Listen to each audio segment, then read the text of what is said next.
এই পর্বে আমরা বেশ কিছু শর্ট প্রশ্ন সমাধান করব, যে প্রশ্নগুলো তোমাদের পরীক্ষায় সংক্ষিপ্ত আকারে আসতে পারে সৃজনশীলের ক খ আকারে। আর এই প্রশ্নগুলো আমরা সমাধান করাচ্ছি ইজি ফিজিক্স বই থেকে। কোন বস্তুর স্থিতি ও গতির মধ্যে পার্থক্য লেখো। সকল স্থিতিশীল বস্তুর বেগ শূন্য, সকল গতিশীল বস্তুর বেগ শূন্য অপেক্ষা বেশি। বস্তু স্থির পরিমাপ করা সম্ভব নয়, বস্তুর স্থিতি পরিমাপ করা সম্ভব নয়। বস্তুর গতি বিভিন্ন রাশি দ্বারা প্রকাশ করা যায়। স্থিতি পরিমাপ করা সম্ভব নয় বলতে কি বোঝায়? আমরা কি বলতে পারি যে সে 10 মিটার স্থির বা 20 মিটার স্থির, এরকম কিছু কি বলা সম্ভব? না, সেই স্থির। তাহলে স্থিতি পরিমাপ করা যায় না, কিন্তু আমরা গতি পরিমাপ করতে পারি, বেগ দ্বারা পরিমাপ করতে পারি, ত্বরণ দ্বারা পরিমাপ করতে পারি।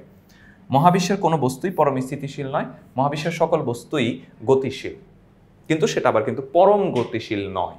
সরল রৈখিক গতি বলতে কি বুঝো? উদাহরণ দাও। সরল রেখায় গতিশীল কোনো বস্তুর গতিকে সরল রৈখিক গতি বলে। সোজা পথে বা সোজা রাস্তায় একটা জিনিস চলে যাচ্ছে, সেটাকে আমরা সরল রেখায় গতিশীল বস্তু বলতে পারি। চলন গতি বলতে কি বুঝো? যদি একটা অবজেক্টের প্রত্যেকটা কণা একই দিকে সমান সময় সমান দূরত্ব অতিক্রম করে, তখন তাকে আমরা চলন গতি বলতে পারি। যেমন আমি এরকম একটা ডাস্টারকে এদিকে ঠেলে নিয়ে যাচ্ছি, প্রত্যেকটা কণা একই দিকে গতিশীল, সমান সময় সমান দূরত্ব অতিক্রম করতেছে, তাহলে আমি তাকে চলন গতি বলতে পারবো। উদাহরণ হতে পারে একটা সোজা রাস্তায় বাস চলে যাচ্ছে, এইটাকে আমরা চলন গতি বলতে পারবো না। কেন চলন গতি বলতে পারবো না? কারণ বাসের সবগুলো অবজেক্ট একই দিকে গতিশীল না, চাকাগুলো ভিন্ন দিকে ঘুরতে থাকে, তাহলে চাকার গতির জন্য তাকে আমরা চলন গতি বলতে পারবো না। কিন্তু চাকা বাদ দিয়ে যদি বাসের বডিটা বলি যে এটা সমবেগে চলতেছে, তখন তাকে কিন্তু আমরা চলন গতি বলতে পারবো। তাহলে চলন গতির ক্ষেত্রে প্রত্যেকটা কণা একই দিকে সমান সময় সমান দূরত্ব অতিক্রম করতে হবে। চলন গতি ও ঘূর্ণন গতির মধ্যে দুটি পার্থক্য লেখো। চলন গতি সম্পন্ন বস্তুর প্রত্যেকটা কণা একই দিকে সমান সময় সমান দূরত্ব অতিক্রম করে।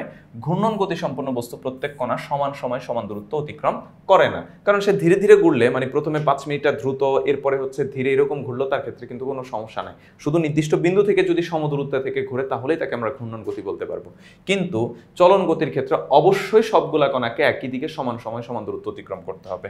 চলন গতি সম্পন্ন বস্তু তার গতিপথের কোনো বিন্দুকে একই দিকে বারবার অতিক্রম করে না, মানে সে একটা দিকেই চলতে থাকে। সে একটা বিন্দুকে যখন ক্রস করে যায়, সেটাকে কিন্তু আরেকবার ক্রস করে না। কিন্তু ঘূর্ণন গতিতে কি হয়? সে কিন্তু বারবার একই বিন্দুকে ক্রস করতে থাকে। যেমন ধরো ঘড়ির কাঁটার গতি, সে 12 নম্বর কাঁটাকে প্রতি 60 সেকেন্ড পর পরই কিন্তু ক্রস করতেছে।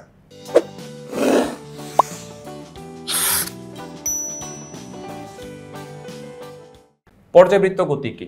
কোন একটা বস্তু যদি গতিপথে একটা নির্দিষ্ট বিন্দুকে নির্দিষ্ট সময় পর পর বারবার একই দিক থেকে অতিক্রম করে, তখনই তাকে আমরা পর্যাবৃত্ত গতি বলি। যেমন ঘড়ির কাঁটার গতি, সে 12 নম্বর দাগটাকে প্রতিবার 11 এর দিক থেকে 60 সেকেন্ড পর পর অতিক্রম করতেছে, তাহলে এটা পর্যাবৃত্ত গতি।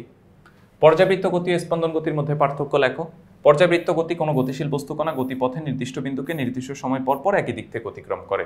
আর স্পন্দন গতির ক্ষেত্রে কি হয়? বস্তু কণা পর্যায়কালে অর্ধেক সময় নির্দিষ্ট দিকে, বাকি অর্ধেক সময় তার বিপরীত দিকে চলে।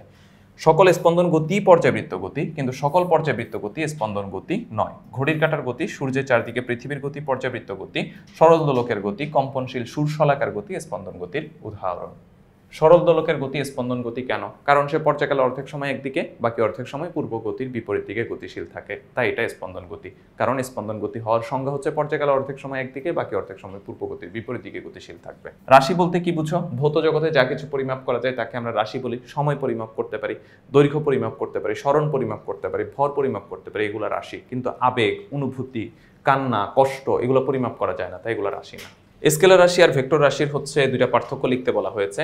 শুধু মান এবং দিক অথবা উভয়ের পরিবর্তনে ভেক্টর রাশির পরিবর্তন হয়, শুধু মানের পরিবর্তনে স্কেলার রাশির পরিবর্তন হয়।